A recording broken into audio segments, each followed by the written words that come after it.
Salut à tous, on se retrouve aujourd'hui pour parler du Real Madrid, bien sûr, le Real News.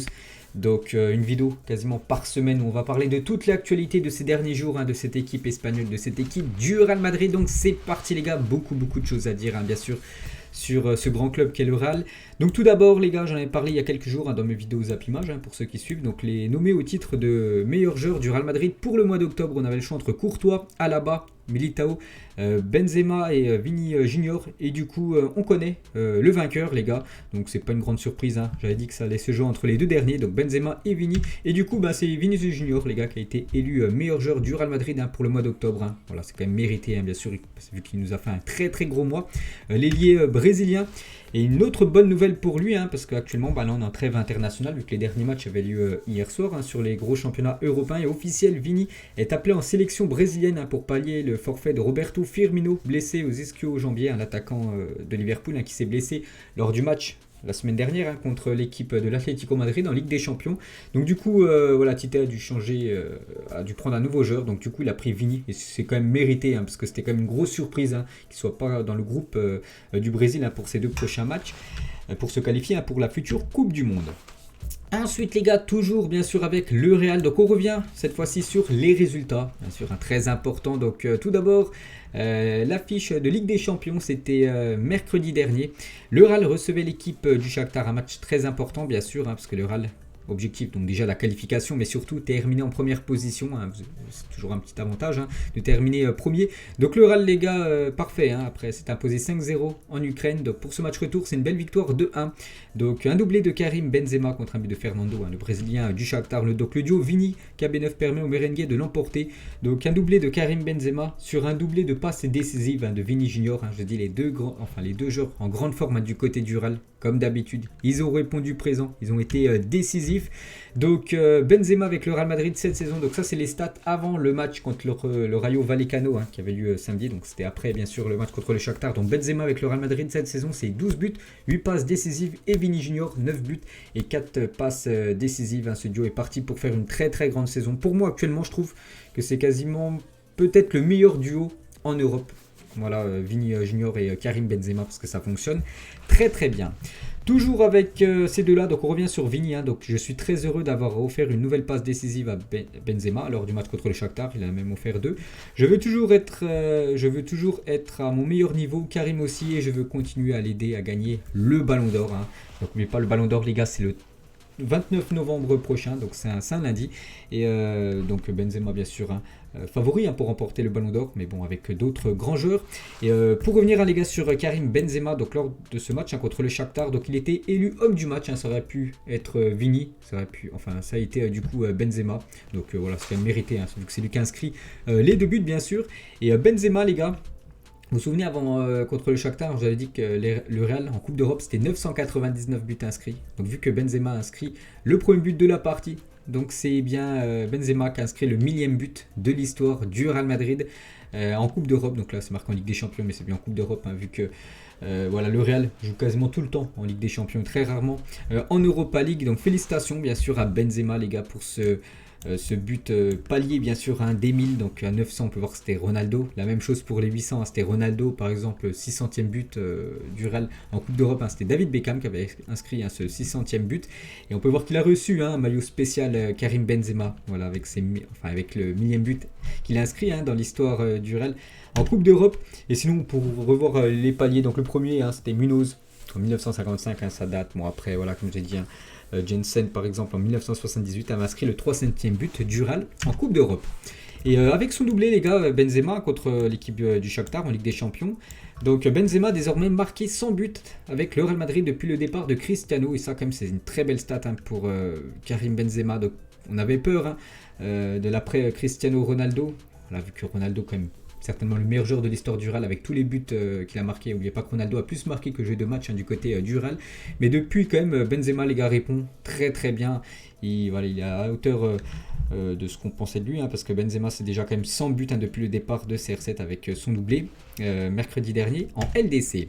Et Carlo Ancelotti les gars, par rapport à ce match de Ligue des Champions, parce que le Real s'est fait siffler. Je ne sais pas si vous avez regardé le match, moi j'ai regardé le match, et c'est vrai que le Real s'est fait siffler, parce que c'était une très belle équipe du Shakhtar. C'est vrai que le match aller, le Real s'est imposé facilement 5-0, mais pour ce match retour, le Shakhtar a posé pas mal de soucis. Il y aurait eu match nul, ça n'aurait pas été un vol.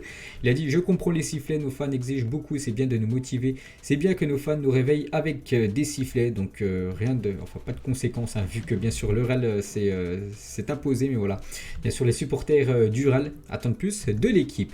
Et juste le seul point négatif du côté du Real en Ligue des Champions, c'est que le Real quand même encaisse beaucoup de buts à domicile. Le Real Madrid a encaissé 16 buts lors de ses 8 derniers matchs de Ligue des Champions Santiago Bernabéu. Et ça, c'est pas une bonne stat quand même pour le Real. Toujours sur ce match de Ligue des Champions, donc c'était la 300e partie, enfin le 300e match en gros de Casemiro du côté du Real. En plus, ça s'est clôturé avec une victoire, donc parfait bien sûr pour ce joueur indéboulonnable en milieu de terrain. Plus récemment les gars, notre match, cette fois-ci c'était la Liga, donc il fallait confirmer ce 2-1 contre le Shakhtar. Donc la même chose les gars contre le Rayo Vallecano, une victoire 2-1, et surtout le Real Madrid retrouve la victoire en championnat, parce que les deux derniers matchs contre Osasuna et Villarreal à domicile, ça s'est clôturé à des 0-0. Donc voilà, c'était à chaque fois des points perdus pour le Real, qui ambitionne bien sûr de remporter la Liga. Et cette fois-ci, il retrouve la victoire. Donc Kroos, Benzema, de nouveau buteur, Karim Benzema, contre un but de Falcao, que les joueurs du Real bien sûr connaissent très bien. Donc le Real reprend la tête de la Liga. Bon, après on parlera de la Real Sociedad qui a repris bien sûr la tête, vu que la Real Sociedad a un match d'avance sur le Real Madrid. Bref, donc pour ce match, Carlo Ancelotti, une petite déclaration de la part de l'entraîneur: je suis très heureux, nous avons fait un très bon match. C'est exagéré de dire que nous aurions pu faire match nul. J'ai vu une grande équipe qui aurait pu marquer 5 ou 6 buts. Nous avons mérité les 3 points. Donc voilà, Ancelotti est vraiment satisfait de la prestation des joueurs du Real samedi soir contre le Rayo Vallecano. Et on va féliciter Ancelotti parce qu'avec cette victoire contre le Rayo Vallecano, donc il a enregistré sa 100e victoire, toute compétition confondue, en tant qu'entraîneur du Real Madrid. Donc par rapport avec son premier passage, cumulé avec son deuxième passage là actuellement. Donc déjà 100 victoires. Donc félicitations au coach italien. Et un petit coup d'œil, voilà, je vous ai dit, au classement les gars, avec cette victoire contre le Rayo Vallecano. Donc le Real Madrid toujours très bien classé, un deuxième actuellement de la Liga, ex aequo avec Séville. On peut voir qu'il y a un creux avec le quatrième, l'Atlético Madrid, dernier champion d'Espagne. Il y a 4 points de retard quand même l'Atlético, mais deuxième, je vous ai dit, le Real, parce que la Real Sociedad actuellement surprenant leader, cette équipe de la Real Sociedad, 28 points, donc un point d'avance sur le Real, mais avec un match d'avance sur le Real Madrid. Donc voilà, tout reste jouable, c'est encore, on va dire, c'est le mi-championnat, mais voilà, le Real Madrid très très bien classé actuellement les gars, avec cette deuxième position, et un leader aux deux visages, en une des journaux espagnols, bien sûr, après avoir mis en déroute le Rayo pendant 1 heure et souffert en fin de match. Le Real Madrid s'endort à la première place de la Liga, bon après devancé par la Real Sociedad qui a joué hier. Et à 10 points du Barça, le Real Madrid profite des faux pas de Barcelone. Les Madrilènes auraient pu marquer plus de buts contre le Rayo grâce à un cross étincelant, mais ils ont souffert jusqu'à la fin après le but de Falcao. Mais la victoire, bien sûr, est là.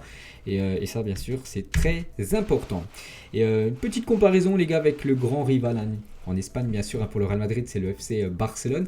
Et le Real Madrid a 10 points d'avance sur Barcelone après seulement 12 journées de Liga disputées. Cela n'avait plus été vu en championnat depuis la saison 87-88. Il y avait eu alors 11 points de différence entre les deux équipes au bout de 8 journées. Voilà, pour vous dire que le Barça, cette saison, voilà, c'est pas ouf, contrairement au Real. Parce que voilà, cette stat le prouve, il y a quand même déjà 10 points d'écart entre le Real et le Barça. C'est souvent les deux équipes vraiment qui luttent pour remporter la Liga.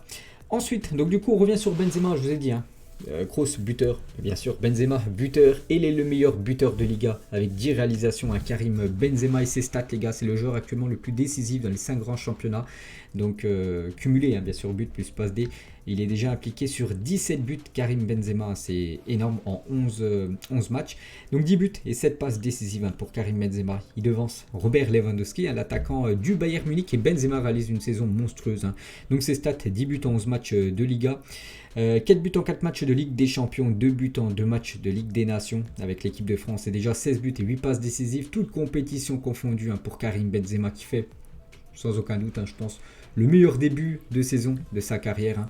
Donc un grand, bien sûr, Karim Benzema a pu prendre l'âge, plus il est meilleur, plus il devient fort, Benzema, la preuve.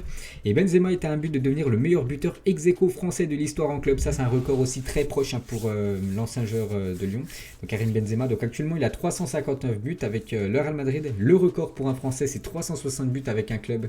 Bien sûr, c'est Henry avec l'équipe de Arsenal. Donc voilà encore un doublé de Benzema du côté du Real et il deviendra le meilleur buteur français de l'histoire en club. Ensuite, on va parler des joueurs du Real avec le plus de temps de jeu cette saison, toute compétition confondue. Donc ça après le match contre le Rayo Vallecano. Donc on peut voir que c'est Thibaut Courtois. Bon, c'est plutôt logique, c'est souvent le gardien bien sûr qui joue le plus.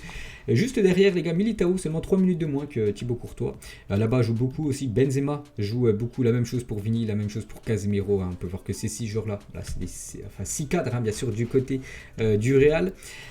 Concernant un prochain match, on va réduire un petit peu. Donc la Liga a dévoilé les dates et horaires de la 15e journée de championnat. Donc actuellement là c'est la trêve, donc là on est le 8. Prochaine journée ça sera le 20. Voilà le 20 novembre pour le Real. Et l'autre match, donc le 28 novembre à 21h, le Real Madrid affrontera l'équipe de Séville. N'oubliez pas, Real 2e, Séville 3e. Séville s'est imposé du côté du Betis Séville ce week-end. Donc ce sera un gros choc les gars, les deux équipes sont à 27 points. Donc ce sera un gros match en Santiago Bernabéu à 21h. Donc on a hâte de voir ça. On va parler du stade les gars, vous savez qu'actuellement il est en travaux à ce Santiago Bernabéu, la Ciudad Bernabéu, en une du journal marquant lors de ces derniers jours. Donc l'enceinte du Real sera le nouveau joyau de la capitale, le système de la pelouse rétractable permettra d'accueillir sur le terrain des matchs de football américain, de basket ou même de tennis, des salons et expositions et même de grands concerts du côté de ce Santiago Bernabéu. Donc il n'y aura pas que du foot bien sûr, il y aura un peu de tout, il peut y avoir des matchs, je sais pas, de tennis, des matchs même de football américain dans ce Santiago Bernabéu, bien sûr avec ce toit, il peut y avoir plein de choses, même des concerts. Et toujours avec ce stade, c'est quand même un stade bien sûr pour le football, il y aura beaucoup de matchs du Real. Et les sièges au nouveau Santiago Bernabéu seront seront de couleur bleu marine comme au Tottenham Hotspur Stadium, donc cette équipe de Tottenham en Angleterre. Donc ça c'est une photo du côté du stade de Tottenham. Donc en gros, voilà, les couleurs seront les mêmes couleurs que dans le nouveau Santiago Bernabéu. On peut voir tous les... là c'est le nouveau stade du Real Madrid, quand il sera fini, on peut voir que c'est les mêmes couleurs en gros. Ce sera des sièges de couleur bleu marine. Ensuite les gars, on va parler de quelques joueurs du Real actuellement prêtés et on va parler de leur situation. Donc tout d'abord Régnier, Régnier les gars, joueur du Real, prêté du côté de Dortmund. Et voilà, c'est un peu compliqué pour lui, malgré le faible temps de jeu de Régnier Rezus cette saison, seulement 156 minutes disputées, toute compétition confondue, c'est très très peu. N'oubliez pas que le Real l'a prêté à Dortmund pour qu'il puisse avoir du temps de jeu. Le problème c'est qu'il ne joue pas. Et sa volonté de changer de club cet hiver, le BVB ne semble pas enclin à rompre le prêt du joueur, parce que lui veut partir. Je pense que le mieux serait un petit retour en Espagne, pas du côté du Real, mais de se faire prêter une petite équipe espagnole, je sais pas, en première, peut-être deuxième division, mais je sais pas, une équipe comme Retafe, Alaves. Voilà, il pourrait faire le taf dans un de ces clubs-là. Dortmund, c'est peut-être un gros club pour Régnier. Donc il lui faut du temps de jeu, bien sûr, vu que le Real compte sur ce jeune joueur pour le futur. Le problème, c'est qu'il joue très très peu, donc ce serait bien qu'il partent de Dortmund et qui reviennent en Espagne dès le prochain mercato. On va parler de Dani Ceballos, donc joueur du Real, il joue quasiment pas. On peut voir que l'AS Roma s'intéresse à Dani Ceballos en vue du prochain mercato hivernal, espère pouvoir obtenir son prêt jusqu'à la fin de saison. Reste à connaître la volonté du joueur dont la priorité sera actuellement de rester en Liga et de retourner au Betis Séville. Pour une petite info concernant Ceballos, voilà, Ancelotti compte pas du tout sur lui. La même chose sur Isco les gars. Isco aussi, il va falloir peut-être aller voir ailleurs. Les temps sont durs pour Isco l'Espagnol qui dispute sans doute sa dernière saison avec le Real, ça fait pas mal d'années quand même qu'il est là. Il a disputé que 6 matchs cette saison, toutes compétitions confondues, pour un total de seulement 166 minutes de jeu pour Isco. Sa dernière apparition remonte au 25 septembre dernier contre Villarreal, ça fait quasiment un mois et demi qu'il n'a pas joué. La preuve les gars, je vous montre les derniers matchs de Isco, enfin les derniers matchs sur le banc de Isco. Les 3 derniers matchs ont été sur le banc, avant il était blessé, puis même avant il était encore sur le banc. Donc voilà, Isco qui dispute certainement sa dernière année du côté du Real. Voilà, il va falloir qu'il aille ailleurs. Le mieux, voilà, serait un tout bénéf pour toutes les parties, que ce soit pour le joueur ou même pour le club. Des nouvelles de Mariano Diaz. Vous vous souvenez, lors du dernier match de championnat, je me souviens plus c'était qui, c'était un match où il s'était blessé au nez.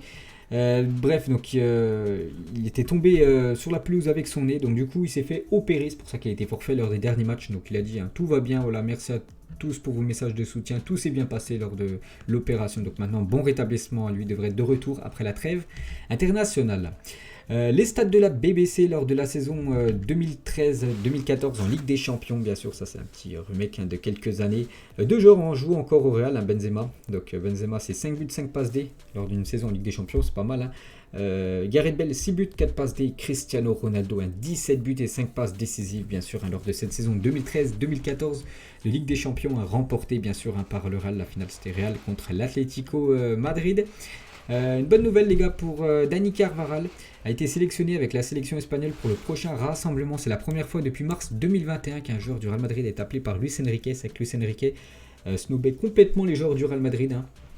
Voilà, il appelait plus de joueurs du Real dans l'équipe espagnole, c'est très très rare quand même. Il y a toujours des joueurs du Barça, mais du Real il n'y en avait plus. Et donc depuis mars 2021 il n'y en avait aucun. Et là Dani Carvajal du coup fait son retour du côté de cette sélection espagnole. Ensuite, des nouvelles de Eden Hazard. Lui, Hazard, on parlait de Disco qui joue très très peu, la même chose pour Eden Hazard. Et on peut voir que Torgan Hazard, son frère qui joue à Dortmund, désormais coûte plus cher que Eden Hazard. Donc Eden Hazard coûte actuellement les gars 25 millions d'euros. N'oubliez pas que le Real Madrid l'a acheté en 2019 avec les bonus. Vraiment, si on rajoute les bonus, je crois que c'est aux alentours des 135 millions d'euros. Donc il a perdu quasiment plus de 100 millions d'euros comme Eden Hazard. C'est une forte baisse, il ne joue pas. Je sais pas si le Real doit le garder, je sais pas s'ils doivent le vendre. De toute façon, s'ils le vendent, les gars, ils vont devoir le vendre 30-40 millions. De toute façon, voilà, c'est beaucoup d'argent perdu, bien sûr, pour le Real sur le dossier Eden Hazard. Et Hazard, d'après Marca, souhaiterait toujours gagner sa place dans le 11 de départ de Carlo Ancelotti. Il voudrait donc rester au Real Madrid. Voilà. D'après Marca, le joueur aimerait rester au Real et gagner sa place. Il peut, voilà, il retrouve le niveau de Chelsea, les gars, c'est un titulaire indiscutable. Mais le problème, est-ce qu'il pourrait retrouver ce niveau-là? Donc je sais qu'Eden Hazard est né en 91, donc il va avoir 30 ans, ou il les a eu, je sais plus. Mais voilà, il arrive pas en fin de carrière, mais voilà, sa carrière est bien avancée. Donc on verra les gars, c'est que ces blessures ont pesé énormément quand même sur la blessure du joueur belge. Et Ancelotti sur Hazard, je pense, dès qu'il reprendra le rythme de la compétition, aura de nouveau des bonnes sensations. C'est un joueur de haut niveau qui fera à nouveau partie des 10 meilleurs au monde. On verra bien sûr en espérant qu'il retrouve son niveau. Toni Kroos les gars, par rapport à Benzema, Ballon d'Or. Donc le joueur allemand lui a dit sur Benzema, je ne suis pas très intéressé par les récompenses individuelles. Je sais comment il joue, comment il prend soin de lui et pour moi il mérite toutes les récompenses du monde, mais c'est plus important qu'il gagne avec nous, avec l'équipe du Real Madrid. Bien sûr, les trophées collectifs sont plus importants à chaque fois que les trophées individuels. David Alaba les gars sur Benzema. Benzema est un leader sur et en dehors du terrain. Il est l'un des premiers à arriver chaque jour à l'entraînement. Il se donne à 100% sur le terrain à chaque séance. En match, vous voyez à quel point il est important pour nous. Il est inspirant bien sûr. Benzema, vraiment un joueur cadre de cette équipe du Real. Et toujours avec David Alaba, il parle de son intégration du côté du Real. Au début, j'ai été positivement impressionné par le professionnalisme avec lequel tout le monde travaille au Real. Vous réalisez comment les gens vivent pour ce sport ici. Toni Kroos, je le connais depuis Munich, c'est un exemple bien sûr. Toni Kroos, toujours fidèle à cette équipe du Real depuis quand même pas mal de saisons. Toujours avec David Alaba, Lothar Matthäus. Donc un ancien joueur allemand, il a dit le Real a perdu sa personnalité sans Sergio Ramos. Alaba est un grand joueur, mais il n'a pas cette personnalité. Ce n'est pas un leader comme Sergio Ramos. Voilà, parce qu'Alaba, c'est quand même le remplaçant, on va dire, de Sergio Ramos en défense du Real. Et voilà, pour Lothar Matthäus, Alaba n'a pas autant de personnalité que l'ancien numéro 4 du Real. Et concernant un autre défenseur qui peut arriver, les gars, du côté du Real, c'est Antonio Rudiger. Le Real serait toujours intéressé par le défenseur allemand. Le club voudrait lui offrir les 12 millions de salaire par saison que le joueur réclame.